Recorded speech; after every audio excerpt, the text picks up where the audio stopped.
They're all archived on our Critical Conversations webpage. We've also added an opportunity for you to provide feedback on our series.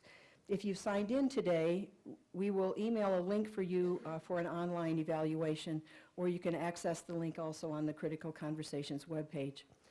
As with all of our conversations, we start with the discussions among our panelists and moderator, and then we engage you in the audience to ask questions and make comments for the panelists.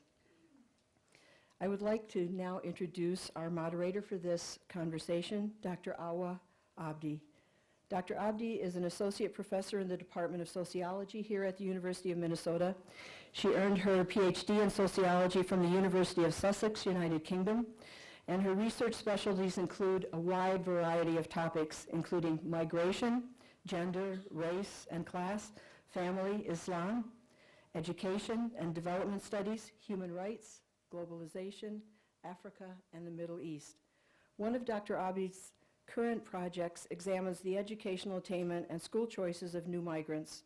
For children of migrant parents, the American educational system can be their ladder to social mobility and the realization of their American dream, or it can leave them behind as a part of millions of Americans whose lives remain precarious. Her study investigates the increasing role ethnocentric charter schools are playing in new refugee and migrant group education in Minnesota, and how this shapes their long-term settlement, their integration, and their success here in the United States. In 2015, Dr. Abdi published Elusive Jannah, the Somali Diaspora and a Borderless Muslim Identity with the University of Minnesota Press. Please welcome Dr. Awa Abdi.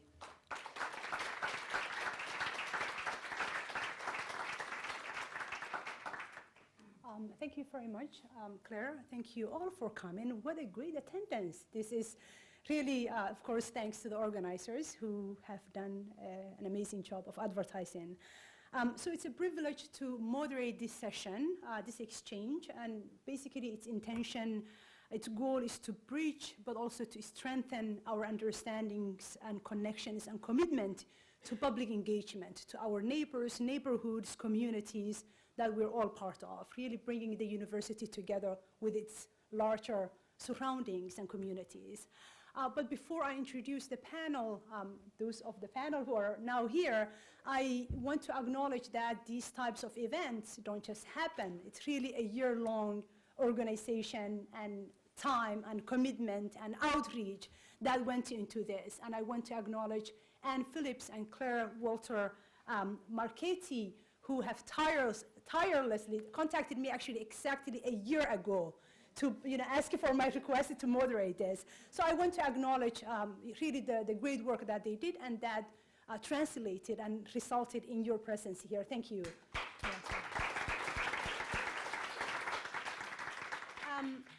We have 4 great panelists today. We have 2 here I'm going to introduce. We have a third, the Imam, who is on his way and who is, because of the Friday prayers, cannot help but be a couple of minutes late, but he should be here any minute.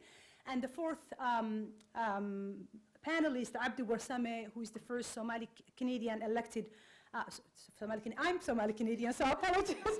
I use that word all the time, so it slips. Somali-American, rather, elected to Minneapolis City Council. He has committed to come, but for, and I think unforeseen circumstances, it's possible that he will not make it, but he promised us that he will do his best to be here.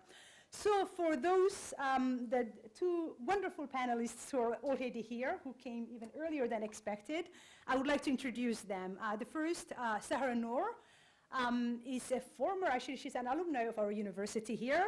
She got her master's in science from the University of Minnesota, and she got Bachelor of Science from St. Catherine University. She was the Director of Language Services and Health for Fairview Hospital, and then she was the Director on Clinical Operations for United Health Group, and her current position now is the CEO of People Center Health Services, just across from I think everybody knows Afro Delhi, so the healthcare just across from it. So community leader, healthcare advocate, and healthcare expert. Our second panelist, Najmo Yusuf, is a current and also future community leader, a student leader, and she's also a former, she's an alumni of the University of Minnesota. She got her undergrad in communications studies. She's also one of only few females who have led the Somali Student Association here. So she was the former president of Somali Student Association. And she's currently a program coordinator of CONECT at Interfaith Outreach and Community Partners in Plymouth, Minnesota. So I think at this stage, at this turn of the 21st century, all Minnesotans probably have an idea of who Somalis are and what they are. A lot of that information oftentimes is limited. It's from media coverage, the 24-hour, 7 days and minute by minute, scrutiny, I think, on issues, and not on all issues. Oftentimes, the ones that lend themselves to more sensationalist, the ones that capture your attention. But of course, as we know, the experience of all migrants and refugees is much more complex, it's much more nuanced than the glimpses that we get from the media. And today, what we are hoping to do is to provide you with that complexity. With the panelists, I'm hoping that we'll be able to get, a bigger picture, a more nuanced picture of both the challenges and opportunities that migration entails for one of these recent large migrant and refugee communities here in Minnesota. So we'll look at how Somalis in their settlement is progressing, how they are navigating new institutions in politics, in healthcare, in education, in terms of religiosity and religious identity, given the turn, the Islamophobic rhetoric that we are hearing in our media all the time these days. So we will start with the first question for the panelists, and each panelist will approach this question from their own experiences and expertise. First Somali, I guess, settlement, the arrival of Somalis in Minnesota kind of dates to the early 1990s. So you could argue that it's the beginning of their third decade here in Minnesota. So the question, and I guess the area that the panelists can explore is at this third decade of Somali settlement in Minnesota, what are some of the key challenges and opportunities that Somalis confront at this beautiful state, this cold state of Minnesota? You don't have to look at 10, but maybe a couple of key themes that you consider to be most important, most significant in shaping the migration experiences of Somalis here in Minnesota. And we will start. What I will do is I will go to the door, go and update the Imam once he arrives so that he can join the conversation as soon as possible. Thank you very much.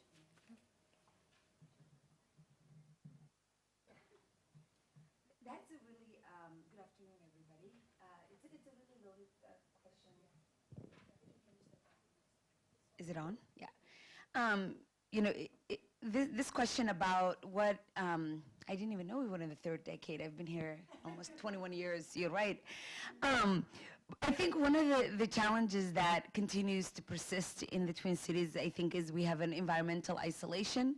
We have economic disparity, and we have educational disparity that then really affects the work that I do, the health. I always talk about that. I think the reason we have health disparities is because of the other things in society that it's not working well for any low-income community, and I think is exacerbated when you have a cultural, language, and religious barrier that is very different from the mainstream Minnesota community. So I think, for me, in terms of a challenge, I think that's where I would go. But in terms of opportunity, I think you have a generation of adults now that were born and raised, in Twin Cities that are from the community, and Najmo sitting next to me is probably close to that. So you have a group of people that are really can be the bridge in both cultures that articulate what is really going on in a way that I think the decision makers in the larger community can understand. You have professors like Dr. Abdi who write about it and tell our stories in a way that I think is accessible to the larger community. You have doctors, you have educators, you have all sorts of leaders in the community that are constantly in contact with the non-Somali world. And I think that only helps the speed in which we integrate. It helps the speed in which we develop economically, socially, and overall how vibrant we are as a community in Minnesota.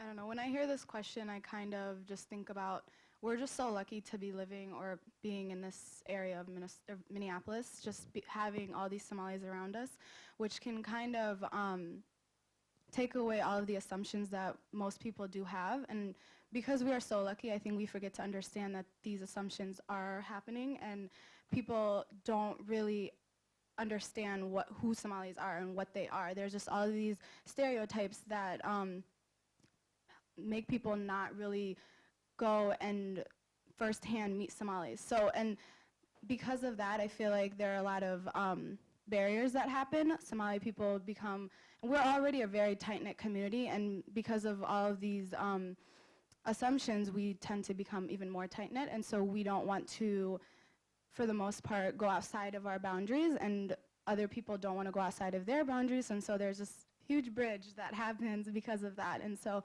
I feel like even though we are on our third decade, there's still those problems that are happening. So. I don't need a microphone, I think I can assume. For both of you, can you elaborate on, so healthcare, for example, you said there are a lot of barriers visible. Can you give examples? Can you elaborate on that, what some of those are, and possibly what the state of Minnesota is doing to, even you as a CEO of a healthcare service that serves largely the Cedar Riverside community, for example, can you put meat to some of those challenges so that the audience, for example, can have a better grasp of those? So, I think, well, what I would begin is I think when we think of access to healthcare or what it takes to be healthy, sometimes I think we focus on the care delivery side of things, and I think one of the challenges that we have, and I'll use the Cedar West Bank as a good example of what I consider to be kind of the perfect storm developing when it comes to healthcare challenges. So we have in less than 2 miles or 2 blocks between 4th Street and 6th Street, we have about 10,000, 12,000 people living there. So of those, I think I would say about 80% tend to be Somali or Ethiopian immigrants. And you have significant amount of unemployment. You have a community that has limited access to other opportunities. There's a school that the children go to. We have a charter school that most children go to. And if they don't go to that school, they go to schools that also have predominant Somali children. So that, it brings its own set of issues. And so the economic issue, the joblessness, I think you have a very low rate of high school graduation, high rate of residents that do not speak English as their first language, and limited offerings in terms of language development. And then you have large health systems around in the area that haven't quite developed the skills and the tools necessary to really help them feel welcomed and feel part of the system, if you will. So that in itself, I think, creates, at the community level, people feel isolated. They feel like there's no hope or help for them. And then we also, in Somalia, I think we have a culture of curative care. So only getting to the, even though we had a universal health care and mostly government paid, people only went there for, the only preventative care we got was the immunization pieces and the basic prevention, but we didn't have this child visits and the annual physicals and pap smears and, getting cancer screenings and all of that. So we're not familiar with that as a community, but there's all these expectations that I think the providers have of you're supposed to know. And we talk about barriers or things that sometimes cannot be overcome. So then it becomes really overwhelming. You know, if you're someone in the community, I remember my grandfather died a couple of years ago in his 90s. He was very healthy, living alone in Seven Corners apartment complex. And I would go, the last 18 years that he was alive, I would go to all of his appointments, and people made all sorts of assumptions. Here he was, a very educated man who reads and writes. But because he was Somali, so a lot of the providers just assumed he was illiterate and talked to him as such. They assumed maybe he had economic issues when he really didn't have, and wouldn't offer the services that they would offer to someone who is a middle class. So we also have that issue, I think, that's less talked about. And I think the more we have providers that are culturally competent, or more Somali providers in the workforce, I think those issues will go away. But I think we have a well-meaning helpers or clinicians, I think, that sometimes use the stereotypical way of, you know, these is people in poverty and there's certain things that they can't overcome. So that is limiting. And then you have the community that really doesn't quite know how to bridge out a model of healthcare that we grew up with the model of healthcare that's here. So I don't know if I'm, you know, articulating that well, but I think that really creates the disconnect, I think, for someone living in that community.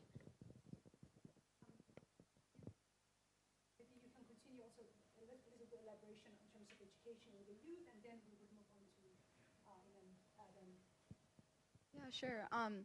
So just going to the University of Minnesota, and I graduated from a large high school in Eden Prairie, and so it was predominantly white, not that many Somali students, and then coming to the U, same thing.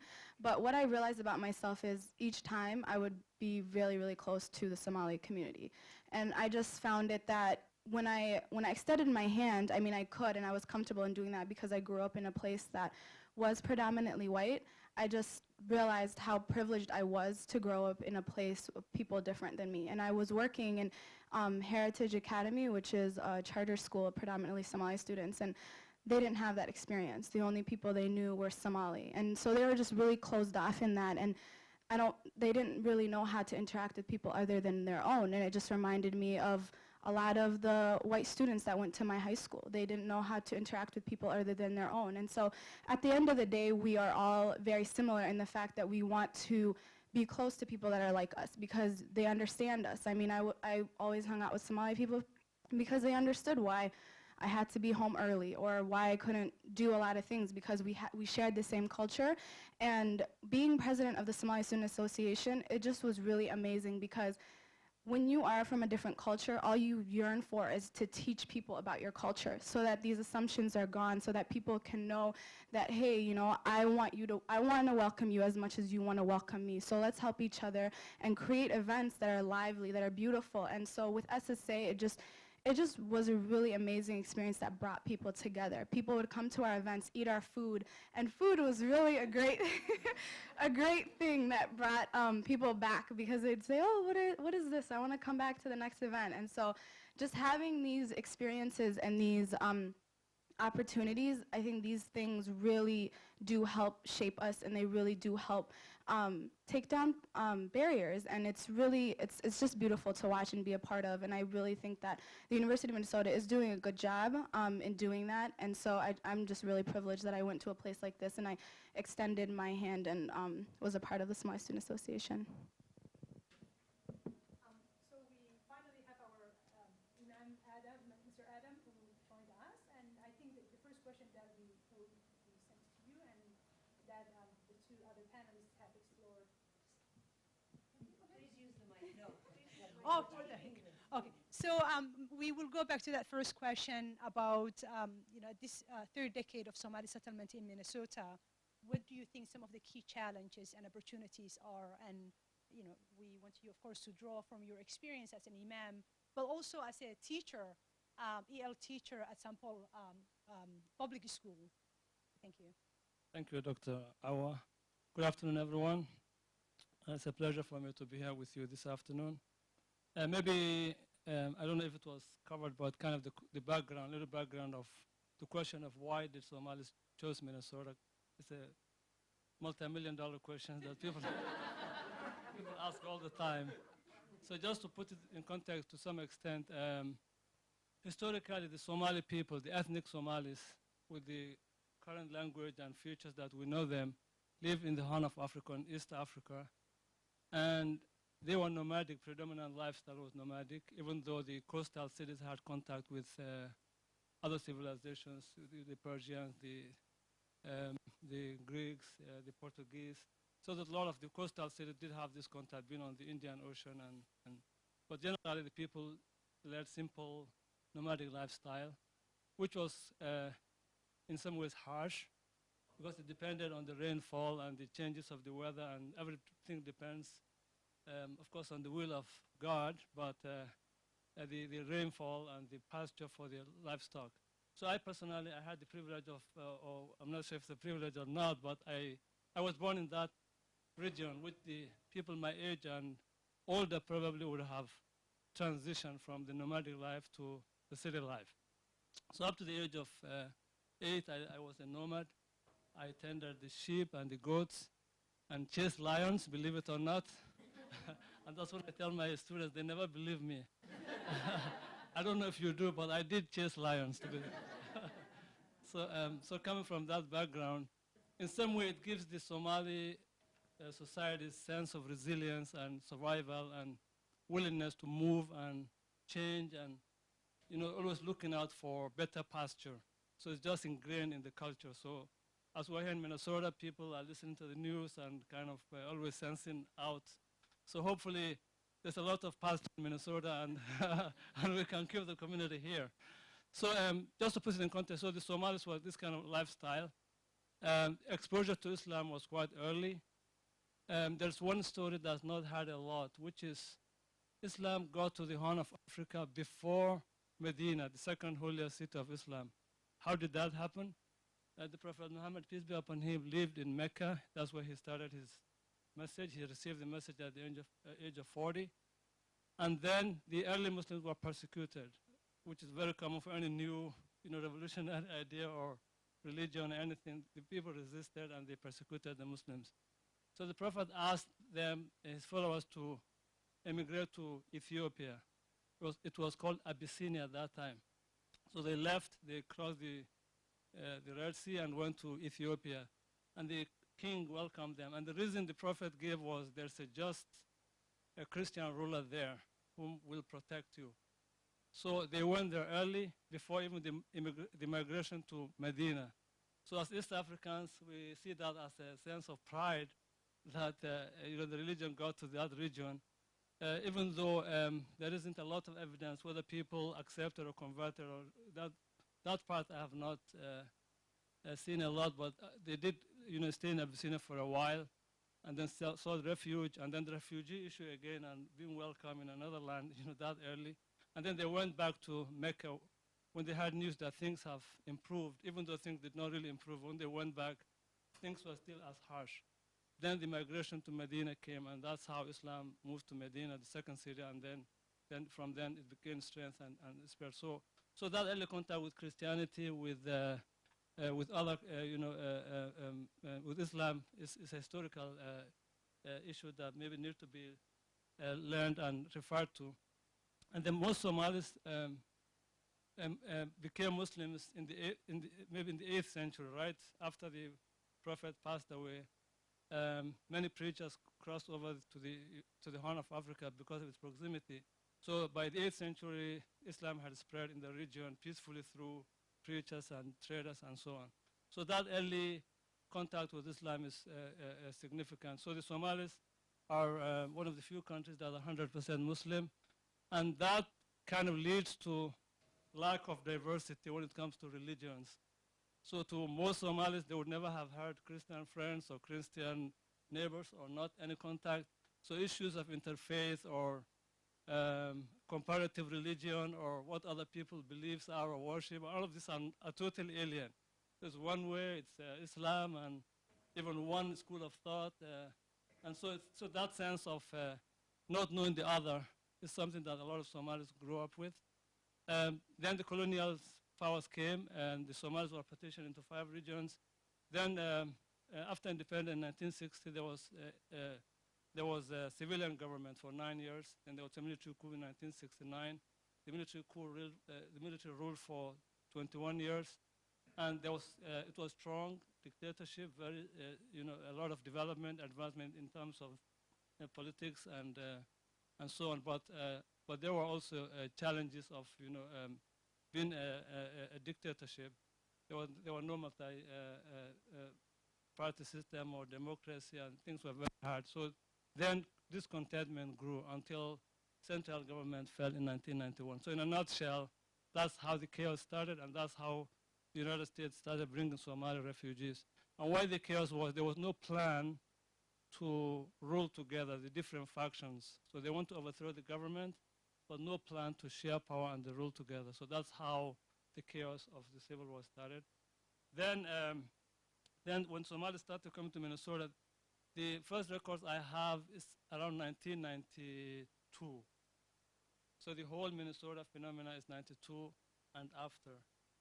And so that's about 25 years now that Somalis have been in this state. So from there, why did Somalis choose Minnesota? Initially, there wasn't a government plan to bring so many Somalis here, but they liked the reception that they had here. The school system especially was very welcoming.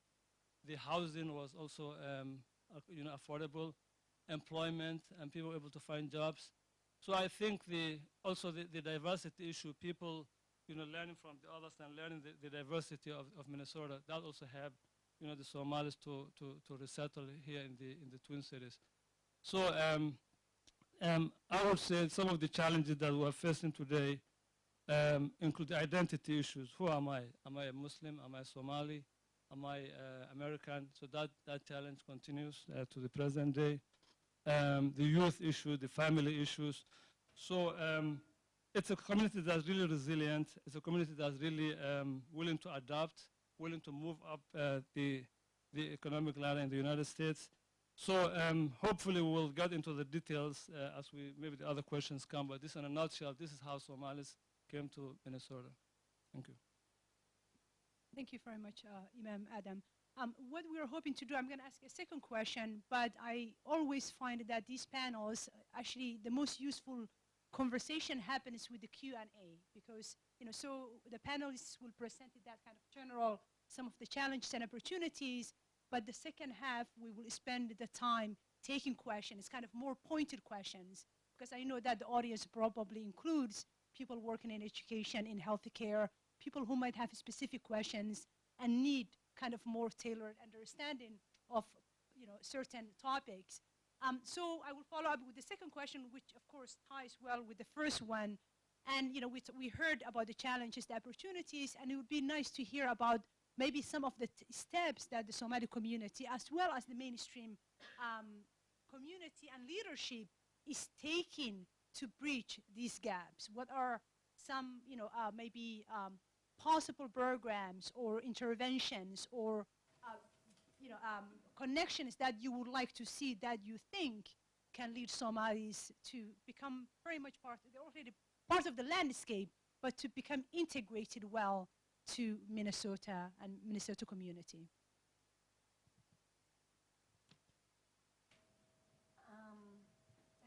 That's a big question. And I think in terms of programming, I really believe in whatever program that will help the Somalis, I think, need to be owned by the community. I think one of the challenges that we have, what we love about Minnesota, I think, is the welcoming part, right? I think, and people are really receptive for the most part. And what's also good about it is, I think that if, in Minnesota, if people don't really like your ideas or something, they just leave you alone. Instead of I came from East Coast, and people really directly, they love the direct conflict of telling you, what's wrong with you. So we don't have that. But what happens then is then the people who want to help make all sorts of assumptions and create all these wonderful programs, and then with good intentions, right? Because they really they mean well. But then it comes to us, and we're like, what? This is not how we would do it. This is not what we want. This is not what we think is impactful. So then what happens is then we don't engage that conversation, that uncomfortableness, so the people with programs just go away, right? And then we have the same problem year after year. So I think what I would say what needs to happen is if you have an idea that you think works for the Somali community, whether it's in education, in healthcare, interfaith dialogue, the law, criminal justice, anything, I think it's really important to engage the community at the time of conception so that people are really engaged and you hear all of it, because we're very direct in our communication. There's a lot less Minnesota nice in where we come from. So one way to, I think, work well together and be culturally competent together, or culturally proficient, is to have the conversation early on and get all those assumptions out of the way. So I think that, for me, at the high level, I think that's where I would say in terms of what program that works. Because the community really knows what programs that would work. They may not know how to go about it. They may not have the special expertise that you may have. They may not have the money or the resources. So I think there's a value in having non-Somali folks come to the table with ideas, but I think get them engaged, or get us all engaged in the beginning. And I think and that will also help then what kind of interventions that is most impactful. Because again, the community is easier, it will be easier for them to also talk about what does this mean for my family? Because we're very communal in the way in which we make decisions. We're also hierarchical, so the imams and the elders have a lot more weight than someone like me, and even less so sometimes in someone like Najmo. So I think just knowing that, I think, is really helpful to kind of understand how that works. And I think one other thing that always comes up, and I know some of you are thinking about this, is sometimes the way the Somali women is talked about by the non-Somalis is always interesting to me. And a friend of mine, when she knew I was coming, called me last night and said, you have to say this because I think it needs to be said. And she says, because where I live, everybody's talking about how oppressed, or how because the Muslim women Somali women are covered, or Somali women have multiple children, they don't have a lot of voice or sense of agency. And she said, can you just dispel, because I've never seen a Somali woman who's not outspoken, opinionated, and not willing to share what she thinks of things, whether she's 9 years old or 2 years old. So that, I think, is just from my friend to you. I'm just passing that along, because I think people assume just because sometimes if there's me and an older man, that I am kind of giving him the space to talk. That doesn't mean it's a gender-based, it's really cultural. It's that in our culture, you get wisdom, you get respect through lived experience.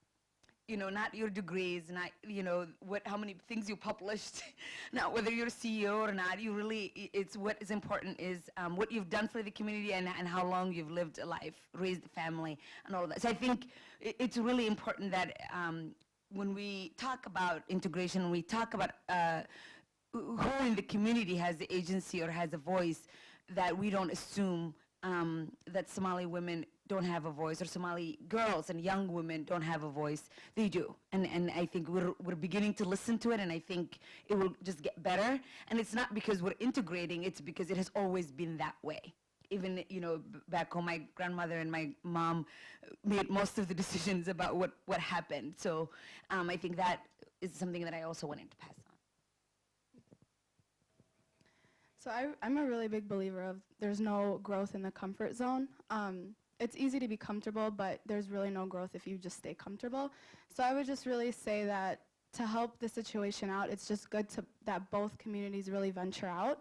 And I would like to say that the Somali community, I know they put a big emphasis on education, but I feel like it's mainly just put on the youth, and that education by the elders is just, oh, we've lived our lives, you continue your education and do something with your lives. But I think that if the older generation also put as much emphasis on education as they put on the youth, it would definitely be helpful, because there's a lack of communication between the youth and their elders, because first, the youth are losing their language.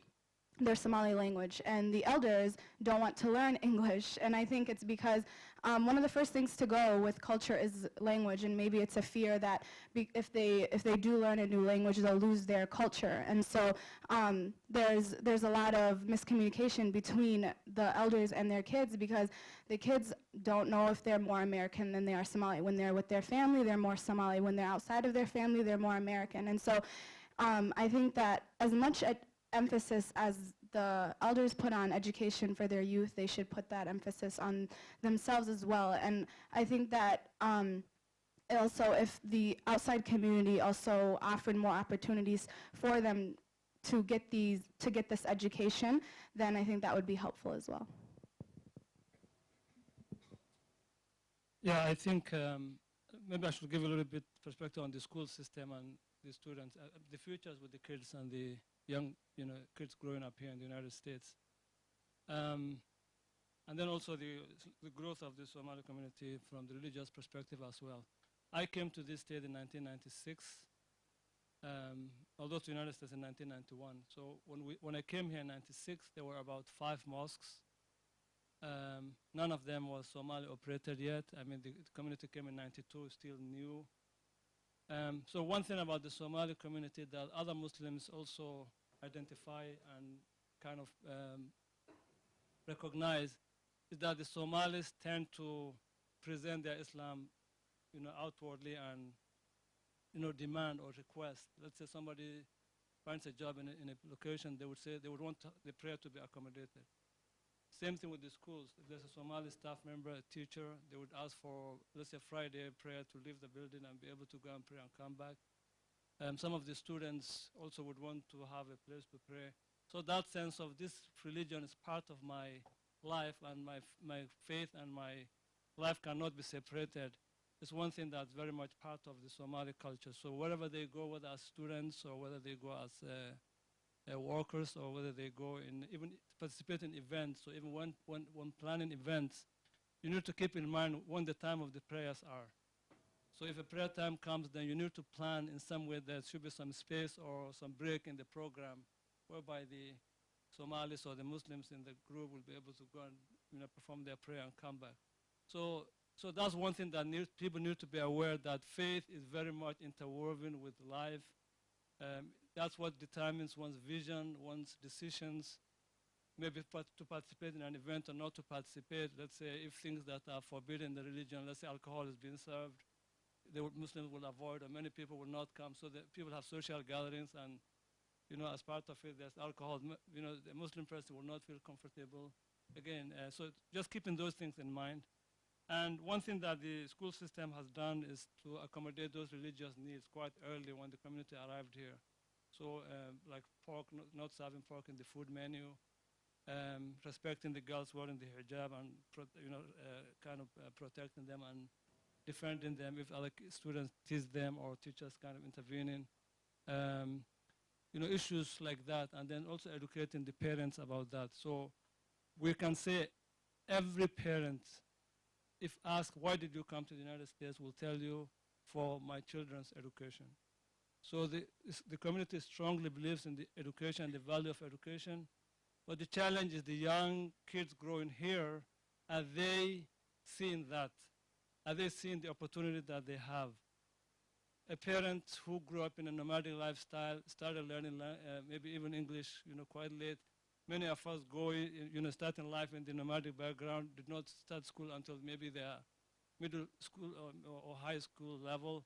So sometimes I'm seeing a disconnect from the young people, not really appreciating, that sense of, yearning for education. So even we see when the early immigrants came in 92, 93, 94, student behavior was much better. Eagerness to learn was much better.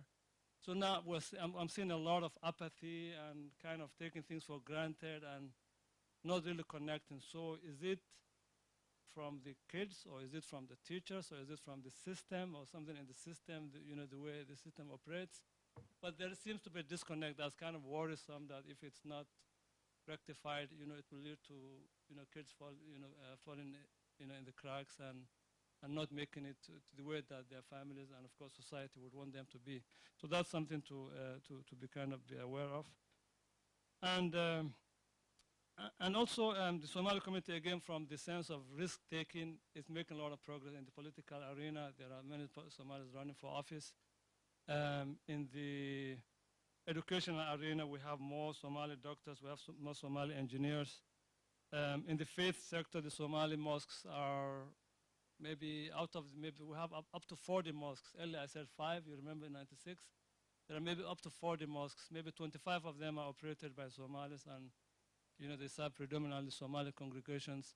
So there's a lot of growth and there's a lot of optimism. So overall, I think the community is very optimistic, is looking forward to grow, moving up the economic ladder, and that resilience and sense of survival is still very strong. And Islamophobia, of course, which is one of the challenges we are facing. Again, we are a community of faith. We believe, what God wills will happen. So I personally, I'm not so much scared or concerned that, we'll be rounded up or, one of those things. But that fear is there with the rhetoric in the political arena and more cases of anti-Muslim Islamophobia, happening all over the Twin Cities. Just, I think Wednesday or yesterday, a mosque was vandalized on Lake Street. It's just in the news, came out last night. So those issues also are a little worrisome. So these are some of the things to keep in mind as we discuss and learn. Thank you very much. So before we open, I guess, the floor for questions and answers, I think I liked one of the last things that Imam Aden mentioned, which is, the young children who came to Minnesota in the early 1990s. If that child was 2 or 3, now they're probably, finishing university or they're in the workforce, possibly starting families. So, it's not, so we have this umbrella of Somali community, but of course we're going to see diversity within the Somali community itself. In terms of those you're talking about, there are dozens of Somali medical doctors here, people teaching at universities, all over the, I guess, CEOs. But also you have many that are being left behind, children who are, young people who are ending up in detentions. There's high number of Somali kids in the Hennepin County Detention Center, for example. So that diversity, of course, is not obvious, it's invisible when you read the Somali youth who lives for Al-Shabaab in the media, and all Somalis become kind of, brush, this kind of one portrait, one kind of caricature of a community. So, this was a great discussion to maybe complicate that. So we're going to open, and if you want to ask a question or make a comment, please put up your hand, and Claire will come around and bring her magic wand.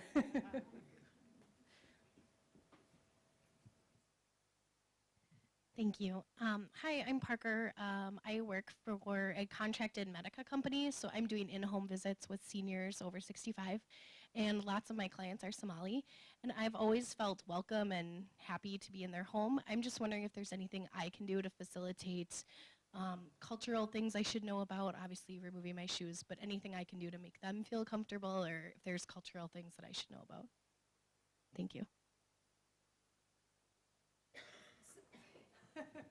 So this gets to what I was saying. Just ask them. Seriously, because I think if you came to my house, it's different than probably if you go to any of their houses, in terms of, there are certain areas in my house where you can keep your shoes on. It just depends on where you're going. So I think what I would ask is, if you're curious, ask the families that you're going to, because there is so much diversity within the Somali community.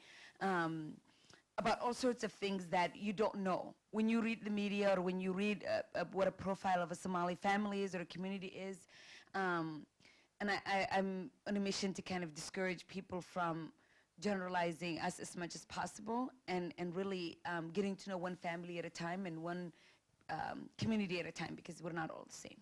So that was me. No, yeah, I would second that. Just asking. I mean, I'll just tell a short story. We had a maintenance guy come to our house, and he was fixing something, so he would be coming like almost every day. And my mom would give him a huge plate of food. And so he would finish it because he thought that's, the most respectable thing to do. And my mom thought he was just more hungry, so she kept giving him food. And so, of course, there was a language barrier. And so one day he saw me and asked, your mom's giving me this food, and he would take it home too, and she would pack it for him. And so I just told him, tell her you don't want it. And so that worked. So yeah, just really honestly just ask.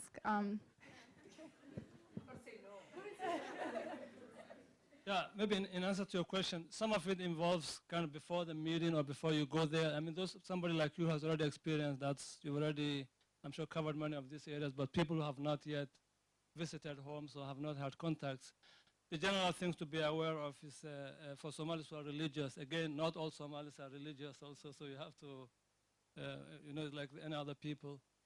Generally will observe, for example, shaking hands. So if a woman will not shake a male's hand. So if you're a male visiting the home and it's a family that's observant of that, then just if you not to extend your hand unless they do, kind of just being aware of that. And if you extend, which is more likely, even after hearing me and 1,000 times, you will forget and extend your hand. So if the other person declines, then don't be offended. It's an Islamic religious practice that men and women who are not related should not have any physical contact. So there's discouragement of shaking hands of people of the opposite gender. So just keeping that in mind. The other thing is sometimes in the school system I get questions, and also in this kind of situation, that sense of Somali women being oppressed is just ingrained in the mindset of many Americans. I don't know where that's coming from, even though Somali women generally, even in the nomadic lifestyle, have been very assertive, very independent, and really many homes are led by the women. As a matter of fact, maybe, I don't know the percentage, but many households are led by the mother now here in the United States and the Twin Cities. So, so just keeping that in mind. So sometimes they would say, when I visit the family, if the man happened to talk to them, they will think that he marginalized the woman. So not really, it just happens to be who is there. A lot of times the women talk, a lot of times they lead, so don't draw conclusions about that. And also in the school system, I hear teachers asking Somali boys are disrespectful to women or defiant to women.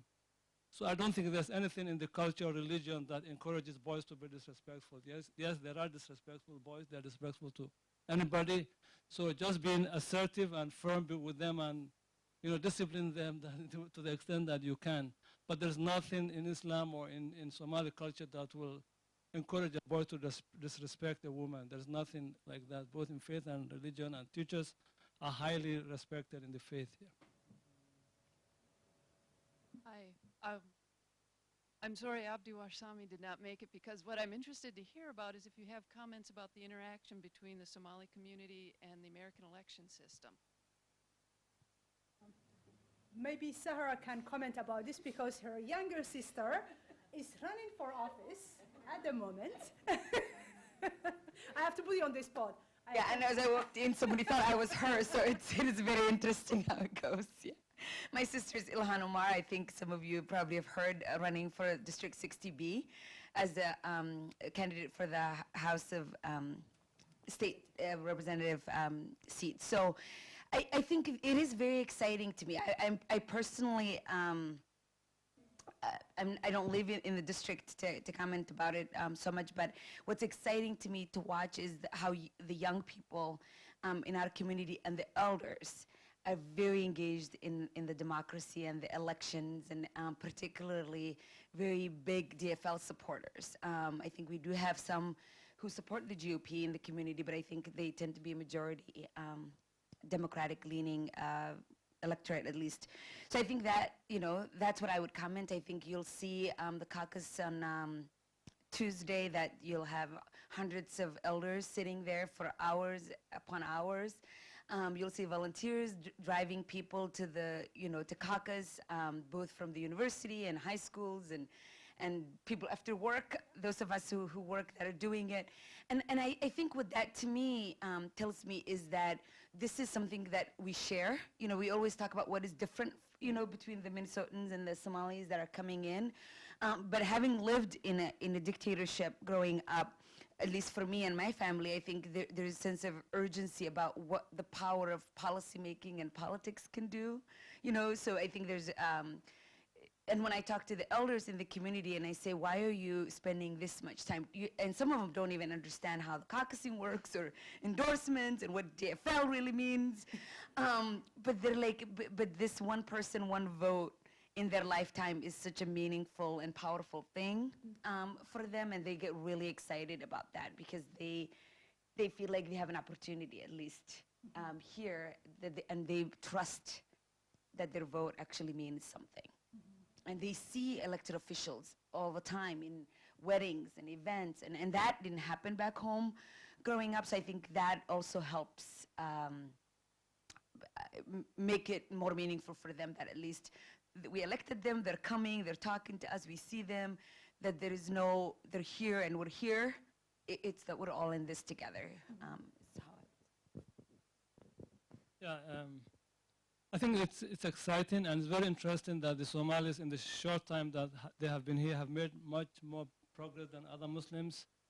Why I'm saying is that it's said that the Muslims in the United States overall are, I hear, 5 to 7 million.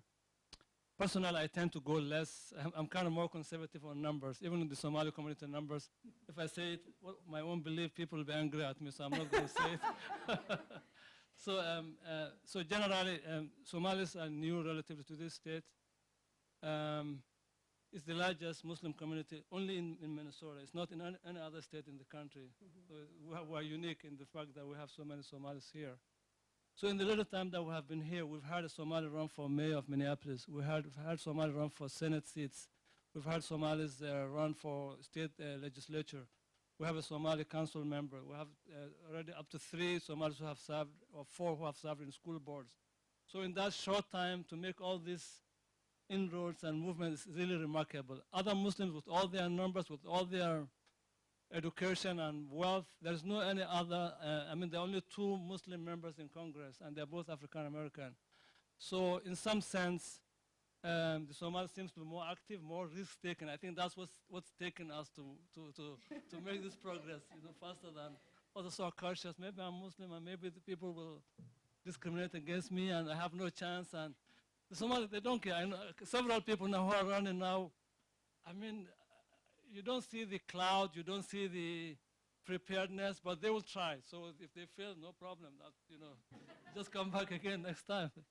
So I think that's really helping the community. And I think Congressman Ellison's election was really kind of the starting point that really got a lot of people engaged, and first Muslim, and kind of, that made the headlines, and a lot of volunteers campaigned, and more people voted. Historically, there was an argument even in the Middle East and in the Muslim countries where they were saying whether it's religiously okay to participate in elections, and so there was that debate there, and there are many Muslims here who say, what's the point, whether I vote or not was not going to make any difference, so why vote? So still, some people are still reluctant, but overall, I think most people are moving forward and seeing the results that you need to have, your voice and be present. So in that sense, I'm seeing a lot of enthusiasm, a lot of excitement, and I'm encouraged by the progress that the Somali community is making in that regard. So 25 years is not a lot of time, but to have this many attempts and already people in office, I think it's something really wonderful and really worth building on, yeah. And so we hope the best for Ilhan and the others, yeah. And the other thing I think that is in terms of leadership, not just to run for office, but you also see in the state party leadership too. You do see the Somali folks, young people, and there's also Somali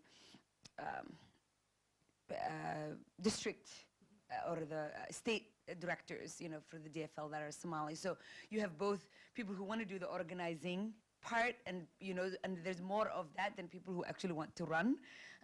So that is also exciting to see that they actually think they can mobilize communities, unions, and other teachers and other people to actually be engaged too.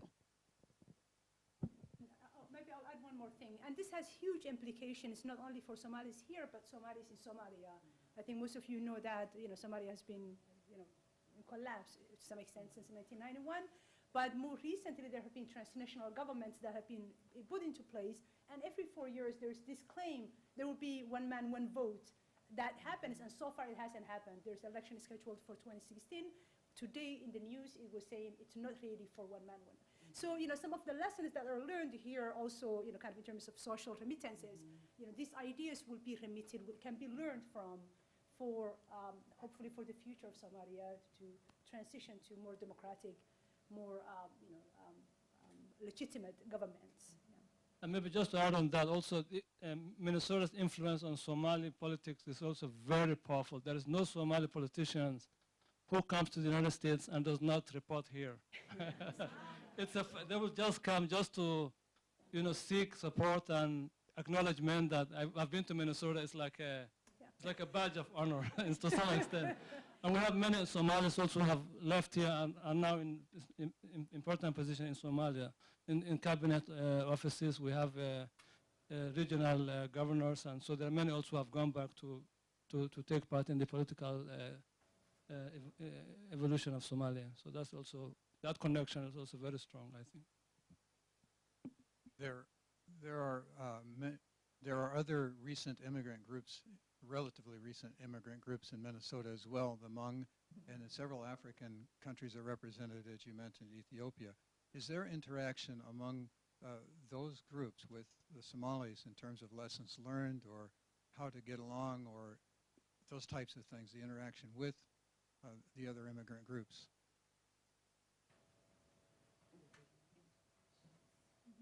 Maybe I'll start. It's not where it should be. There is not much planned, thought out process of collaboration and networking, but there is individual efforts here and there. With the Oromo community is probably the next closest. The Oromo is an ethnic group from Ethiopia. They also look like the Somalis, and we're neighbors. We very much intermingle. And that's the second largest African immigrant group, I think, after the Somalis. So they're very much also present here in the Twin Cities and in Cedar and in the University of Minnesota. So that's also a community to pay attention to. We do have some networking with the Hmong community to some extent, so some of the political arena and educational arena, but not so much with the other African community, as far as I know. I mean, there are other Somali leaders and activists who are engaged in different aspects.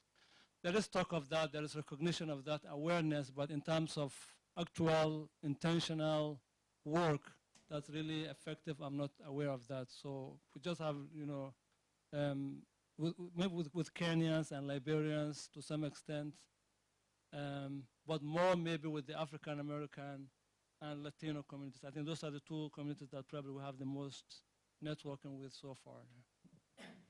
And just to add to that, I think part of the limited interaction, it's geographic. So when the West Africans, from Liberia and Cameroon and Nigeria, they tend to be in Brooklyn Park, Brooklyn Center, those that part of the suburbs where Somalis don't live in that area. So to Mr. Adams' point, I think the reason East Africans, the Kenyans, the Oromo, and Ethiopians and Somalis have more interaction is we're living in Seward, we're living in the Riverside together, South Minneapolis, North Minneapolis with African Americans. So some of it is geographic. It's not intentional that we don't want to be interacting. It's just we don't have much to interact in terms of spaces that we need. So just attending the University of Minnesota, I think that interaction is a lot easier. We're all really friendly with each other, and with our student groups, we've had many collaborations and events together, and so I think that coming from a student background, I think it's a lot easier to happen there. Hi, I'm Sarah Nassif, and I just live in the Prospect Park neighborhood, which is nearby the university. And I'm curious what you might have for advice for cross-cultural community collaboration. Our neighborhood is experiencing a lot of pressure for growth, and lots of I think this is going to be a decade's worth of responding to things coming our way. And the communication between our Somali Oromo and Hmong neighbors and the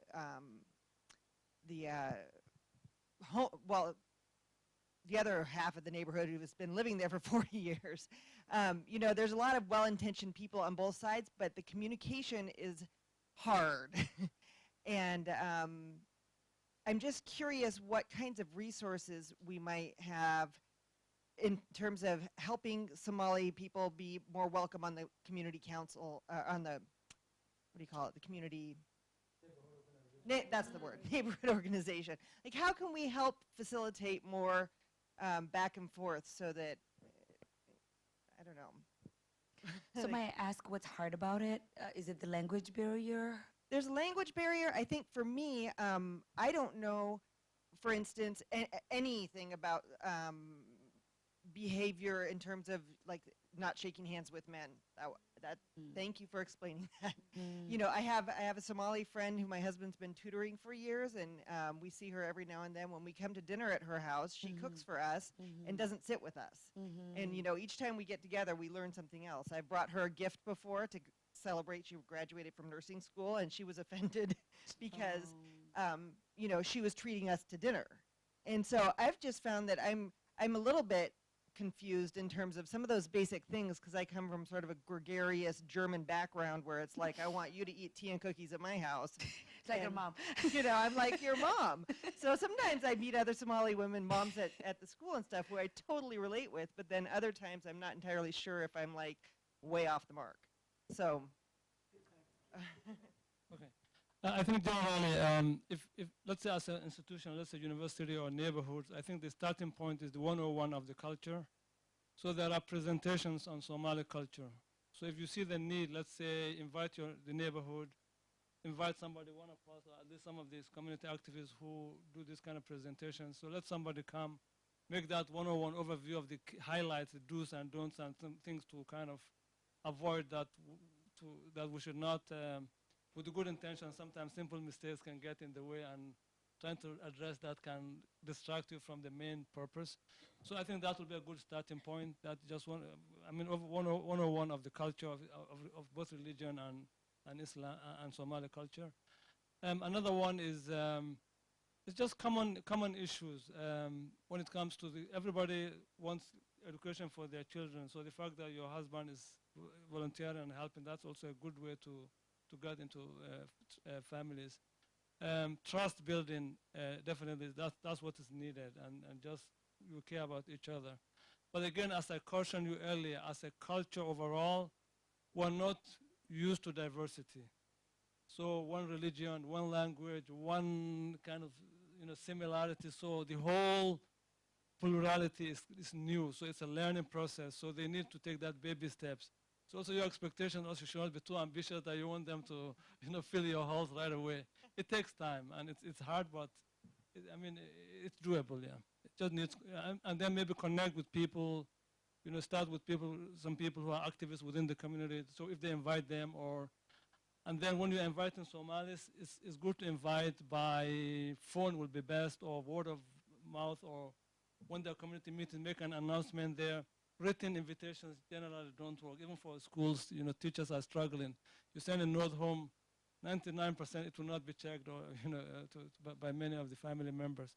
So word of mouth, oral society. So just talking and communicating, and those are some of the means, and using community members who are bilingual to help you bridge that process. Yeah. Thank you.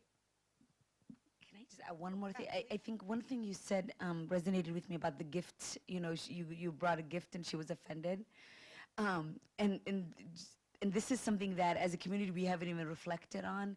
So when someone graduates in the Western culture, our culture here in Minnesota is the people bring the gift, right? And usually in our community, it's you do the dinner. The person that graduated or the family invites other people and they don't bring gifts, right? Am I right?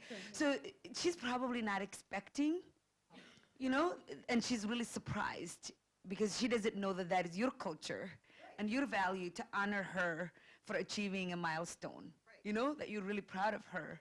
So I think it sounded, in that instance, it just sounds miscommunication. and something that you can go back and clarify, because I think you're probably the only one who probably gave her a gift.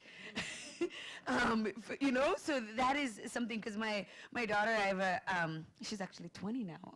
So my daughter was talking to me and she said, Mom, did you realize when I graduated from high school, it was only the non-Somalis that gave me gifts?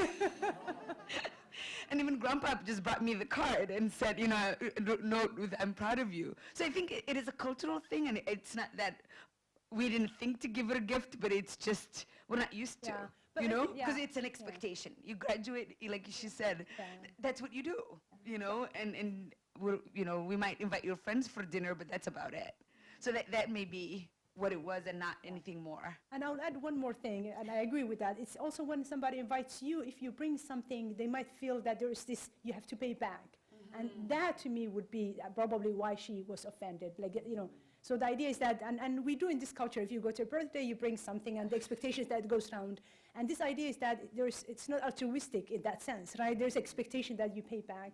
So if she invited you, it was her platform to honor you, and here you are, you brought something. So it can be taken as this kind of yeah.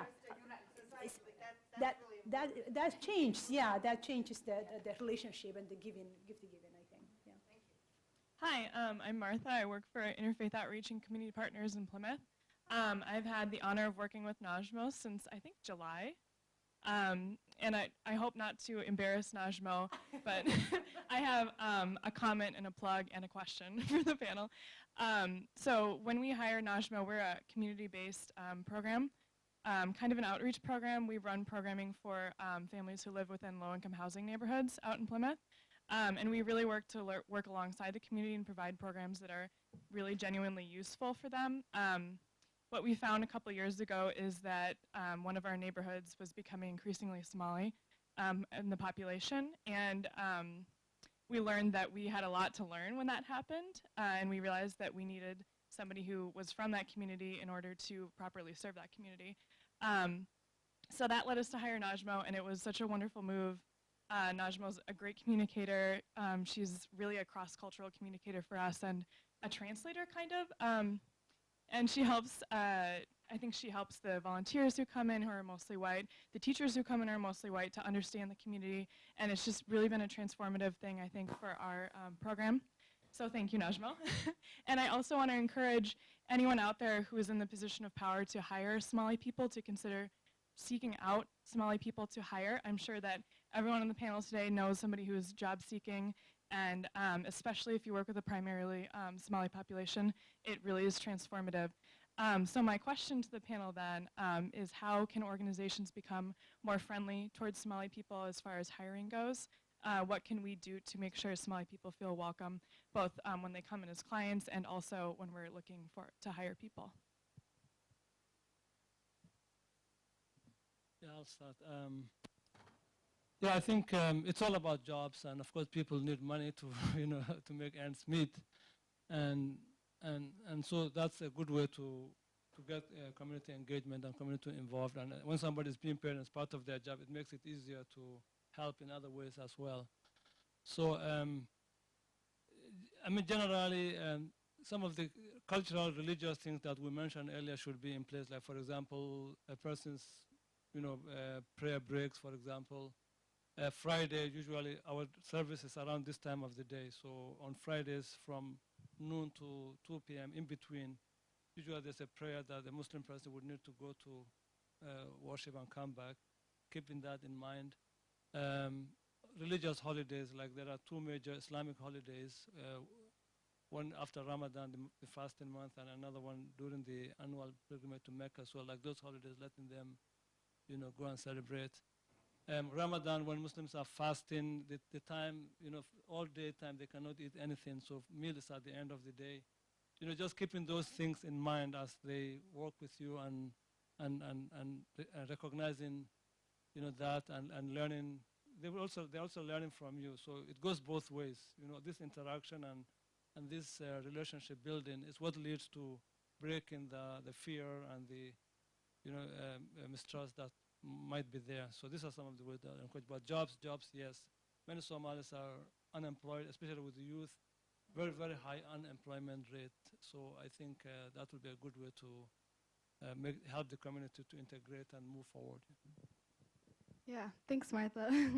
I'd like to add that what attracted me to apply for the job was the fact that it stated, can you speak Somali? So just having something like that on the application so that the Somali person knows that they are being seeked and that they are needed and that when they are hired that they will probably make a difference. And also knowing that as you're interviewing them, they're probably interviewing you as well, scoping the place. Is there a place for me to pray?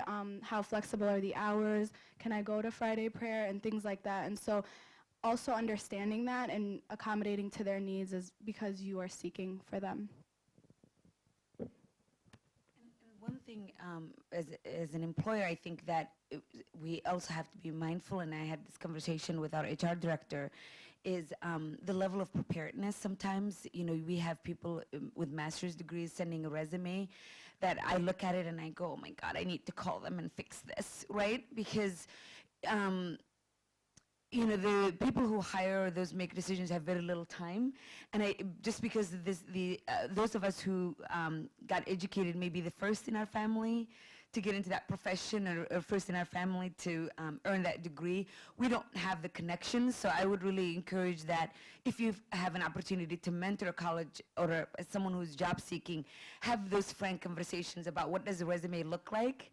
How do you send your cover letter? How do you follow up? Because those are the things that I think really lead to, we have high unemployment rate for highly educated Somalis. And that is very concerning to me, just because it's opportunity lost, right? It's opportunity lost for our state, it's opportunity lost for the cities where they live in, and it's huge opportunity lost for our community in terms of earning and moving up economically.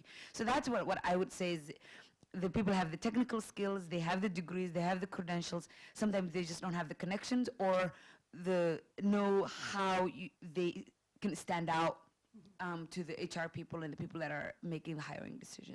If you know of any jobs, please look at the universities. There's Somali Student Association, and they have huge membership, but they also have the alumni. So those emails still go. So if you advertise those jobs in certain places, it might not come to the, those people who are qualified might not know about the opportunity. So there is a discrepancy between where the jobs are advertised and, the information that's accessible to many young people. So any of you who has jobs, please send them to the SSA, Somali Student Association. You definitely will have many applicants. And two things I will add is before we close this. One thing, in the Somali culture, Muslim culture in general, selling yourself is not really part of the culture. So people might give humble answers. I'm not so good in that, and they don't expect you to take that literally. But unfortunately, I think professionals take that literal. And if somebody says I'm disorganized, why am I going to hire somebody who's this? And this person might be just being humble, and that's how we speak.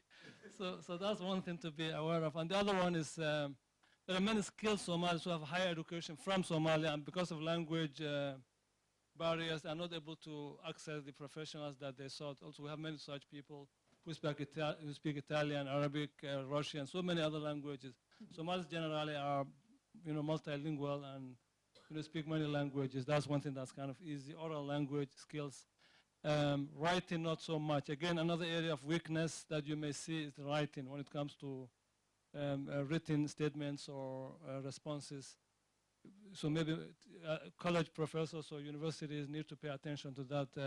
That somebody might speak fluently, might come out very well when it comes to speaking abilities, but writing might be behind to some extent. So just tutoring your students to build those skills more. Yeah. Hi. Sorry.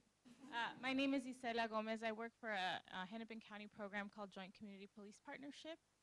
And my question is if you could talk a little bit about the relationship with law enforcement, if that has progressed or digressed over the last 20 years that the Somali community has been in Minnesota. What are some of the primary challenges? I'm the community liaison in a local police department, and one of our roles is to work with our officers in cultural competency, and we see that across the board with a lot of immigrant communities that there's a huge education component that's lacking. So if you could just talk a little bit about that, that would be great.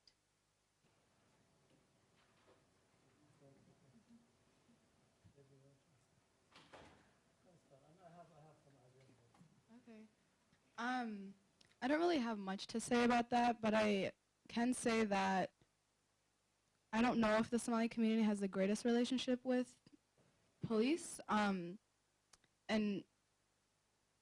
it doesn't start with the youth. I think that there's this lack of trust even from the elders that then is put on the youth. And so from my experience, that's just what I know. And I can't really speak much more about that, but I don't know if it's just the youth. I think that you should also think about the elders as well. Yeah, I think it's a very important question. I'm glad you asked that question. Some of it background, some of it where things are now. From the background perspective, Somalia was a dictatorship, as I mentioned earlier. The police and military were brutal. They were, they were serving the government. Therefore, a lot of mistreatment of the general public and fear of anybody in uniform was very common. So the elders will come with that kind of mindset, mistrust of law enforcement and people in uniform, and not to tell whatever crime one of the community members commits, never hand them to law enforcement because they will be mistreated and tortured and harmed. So that sense of defending and keeping your own away from law enforcement, some elders come with that mindset, but that's changing. I mean, over time there have been more bridge building, and some of the ways I would say you should start is meet with the elders, meet with the imams, the religious leaders, maybe yourself and your people higher than you in the hierarchy, and then starting the conversation around that. As a community, we critique the law enforcement. On one hand, we've seen a lot of youth violence, let's say in Cedar Riverside and in South Minneapolis. I mean, there are up to 30 young Somalis have been killed in crime, in violent crime.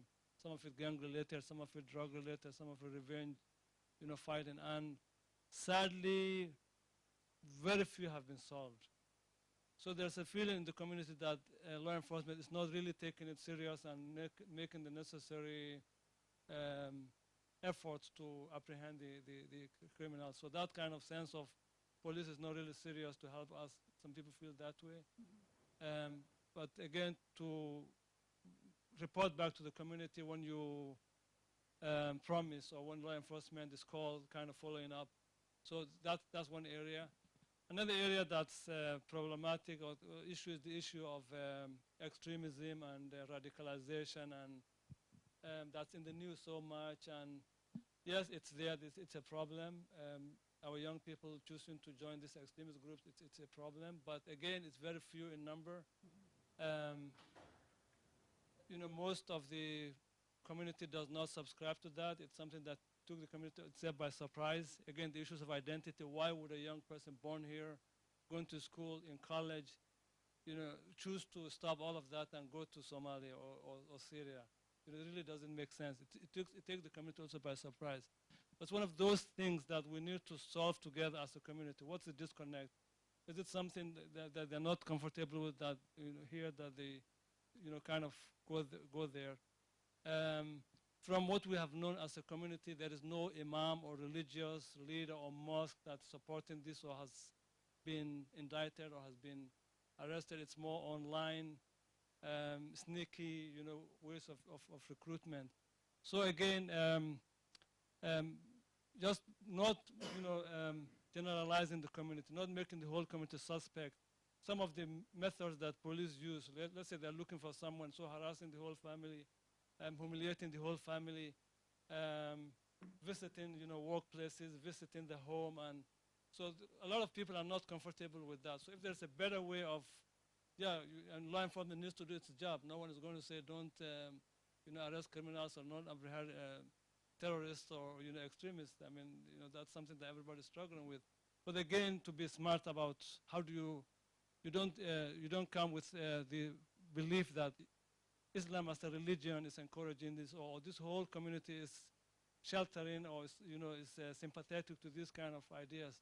Actually, the most harm is to Muslims. Mm-hmm. Every day in Mogadishu, the capital city of Somalia, is being blown. Somalis are being killed. Muslims are being killed. So this extremism has no faith, legitimacy or moral ethics to stand on. So it's a problem that's everybody's struggling with, and so we need to realize that. And the best allies are the Muslim community. If you don't have the Muslim community in place and really supporting and really helping, then it will not go anywhere. So just baby steps, and I think overall, I think with Minneapolis Police, St. Paul Police has done more outreach, and I'm hearing a lot of positive, more than Minneapolis actually to some extent. So there are round tables with the Department of Homeland Security, FBI. They're kind of community meetings all the time. Sometimes they get redundant. People get tired of just going to meetings. So something, something more tangible, action. Yeah.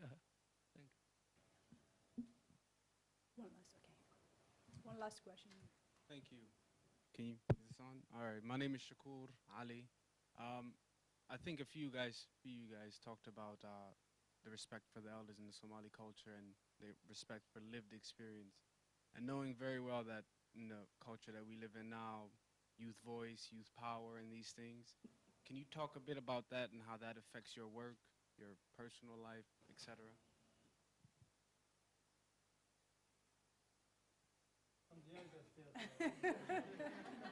Can you elaborate on that? So respect for elders is very important in Somali culture, and here I think there's a big thing on young people making decisions that affect their lives. So you as a young person, for example, do you have any barriers for the work that you do with the Somali community when you're faced with elders that say they know better than you? So youth-obsessed culture we live, like, culture that really privileges, youth and, Yeah, no, I definitely experience that a lot because of my age. Like, for example, where I work, it's really hard to tell, like, older Somali women rules because they are my elders, and culturally, it's really hard because I respect them, and they should be telling me rules. But I work where I'm working, and I have to explain things to them, and it can become really hard and frustrating. But I do it in a way that, like, I give them power, even though I'm the one stating the rules, and so it can become really complicated. But you just have to be really smart about it. So. I think in my work it's even harder because when we're talking about health and education and access and things that they think they know and they don't, so it has been very hard. And I think the only way I overcome some of those challenges is I find elders in the community that I can work with or hire to help address those issues. I work with Dr. Osman Harari, who runs the East Africa Health Project. He's a retired physician in, I think, his mid-70s. So he's actually my cultural broker when it comes to dealing with the elders. So if he and I go to a meeting, at the mosque, he does most of the talking, and he'll look to me and say, "Is that, does this work?" And I say, "Yeah, it works." So sometimes you just have to give the power what it's due, because it's my values, and I think even though I've been here most of my adult life, I do think this youth and obsessed culture is not right, and I think our culture is not right either. That says you don't know anything until you're a certain age. So the answer is somewhat in the middle. So I'm trying to find that middle ground with them to say, I respect that I don't have the age or the wisdom that comes through experience, but I do have a voice, and let's work together. So I don't know if that answers. Okay, I think we are going to conclude. So thank you so very much, all of you, of course. So the Somali community, we said third decade, second generation being born here. As a migration scholar, we know that migrants, at least the first generation, are very big on the dream of return. It's still kind of longing for home, but also history tells us that most of them don't return. The migrants from early 20th century, Jews, Italians, other groups, this becomes home. You have children here, you start, having deep roots here. So of course the success and the failures of Somalis is ours, and when I say ours, all of us. So anything we can do to bridge the gaps, the challenges, to work and learn and grow. So the success of the Somalis is our success. It's Minnesota's success, it's an American success. And we will conclude with that, and thank you very much for the panelists.